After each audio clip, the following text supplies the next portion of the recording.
Salut, je te retrouve avec beaucoup de plaisir ce soir, afin que nous puissions continuer à explorer les Écritures,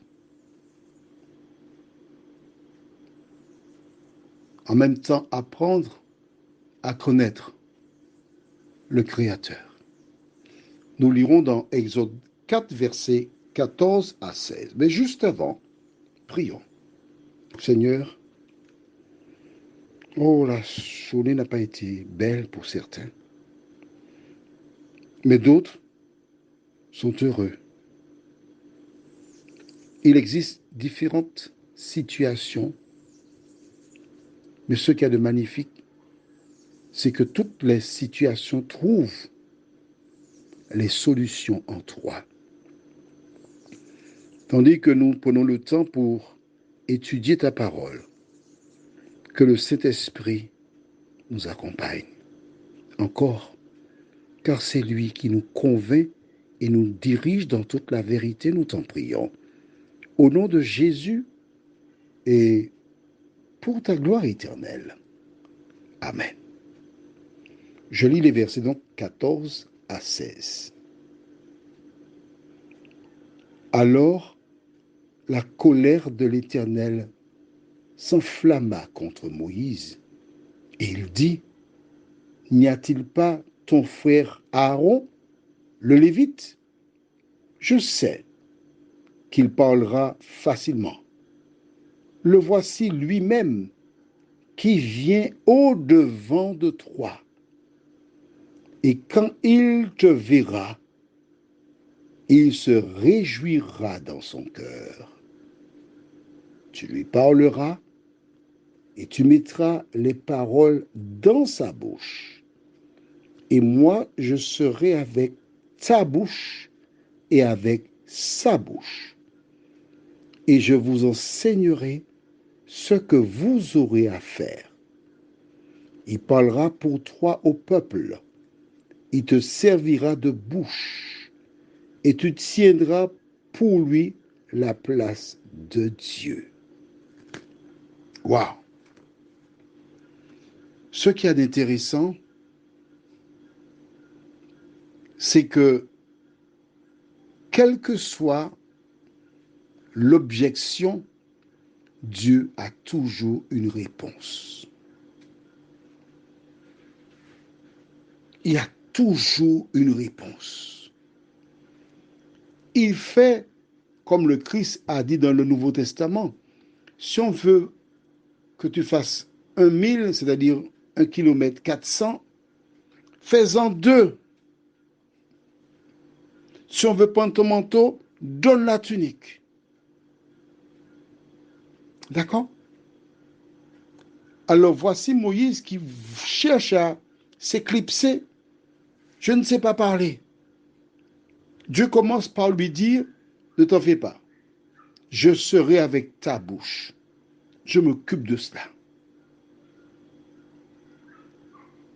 Et quand la Bible déclare, il se mit en colère, il n'a pas injurié Moïse, hein? Tu as bien vu? Mais non. Il n'a pas menacé Moïse. Il n'a pas dit, je prends un bâton, je te donne une volée de coups de bâton si tu ne vas pas. Non.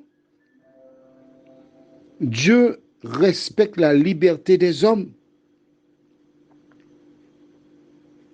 Comme Moïse dit qu'il ne sait pas parler, il a la bouche embarrassée, Dieu lui dit, d'accord, il y a ton frère Aaron. Je sais qu'il parlera facilement. Le voici lui-même qui vient au-devant de toi. Nous découvrirons prochainement à quel moment Aaron viendra. D'accord? Mais quand Dieu le lui dit là, le Lévite, Aaron, frère de Moïse, était très loin de Moïse. Mais quand Dieu l'a dit ici, il a donné l'ordre à Lévi, à Aaron, qui est un Lévite, de se lever pour partir vers Moïse. tu verras que ce n'est pas du jour au lendemain qu'ils se rencontreront. Mais à partir de sa parole-là, Aaron s'est levé pour aller vers Moïse. Quand nous demandons quelque chose, Dieu non seulement entend, mais il exauce. Et tout ce qu'il nous demande, c'est d'aller à lui sans crainte, sans effroi, sans peur. Ce que j'apprécie dans cet échange, et j'espère que tu fais de même, c'est que dans la relation entre Dieu et l'homme, il n'y a pas de tyrannie, de domination.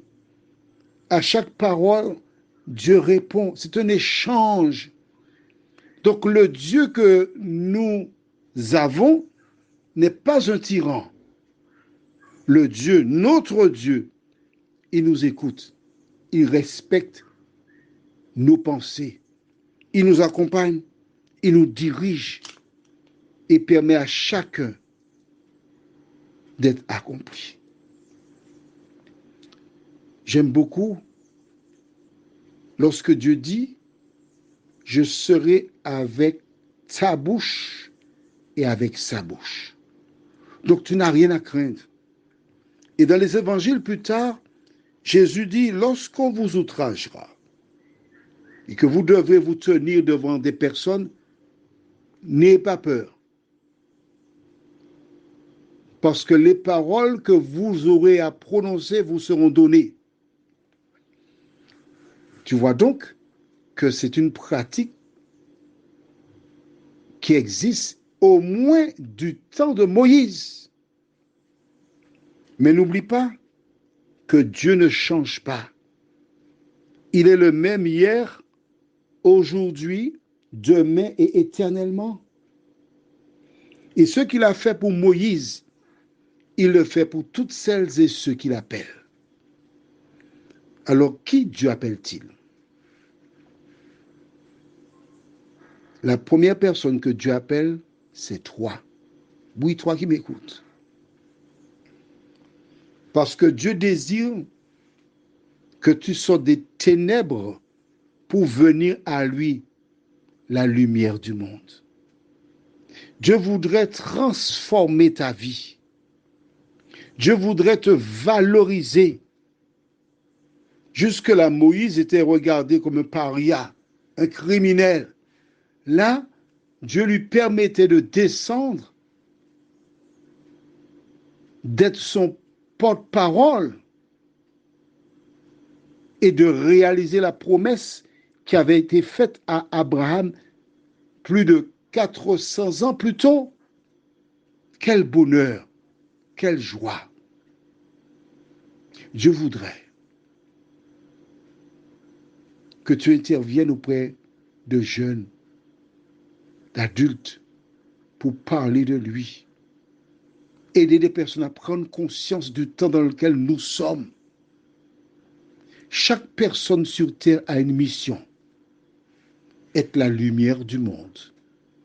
Permettre à celles et ceux qui sont dans les ténèbres de voir et de marcher avec l'Éternel. Prions. Seigneur, quel bonheur de voir que tu n'abandonnes pas la partie. Quel que soit ce que nous pourrions dire, une fois que tu nous as appelés, tu ne nous abandonnes jamais. C'est nous qui nous tournons le dos. Mais de nous aider, Seigneur, tranquillement, en lisant la parole, à reconnaître notre erreur, à nous tourner vers toi de tout notre cœur, à nous libérer du péché sous toutes ses formes et te rendre la gloire qui t'est due. Nous te remercions, Seigneur, de nous entendre, de nous accompagner. Merci, Seigneur, de nous rappeler que nous ne sommes jamais seuls. À l'origine, tu as dit, il n'est pas bon que l'homme soit seul. Voilà pourquoi tu as créé Ève. Et nous reconnaissons que c'est une bonne chose. Et le Dieu qui a dit qu'il n'est pas bon que l'homme soit seul Tu savais qu'il fallait qu'Aaron soit avec Moïse. Moïse a fait monter la difficulté, mais tu avais déjà prévu la solution. Merci Seigneur d'être là pour nous. Merci de faciliter notre sommeil, nous t'avons prié.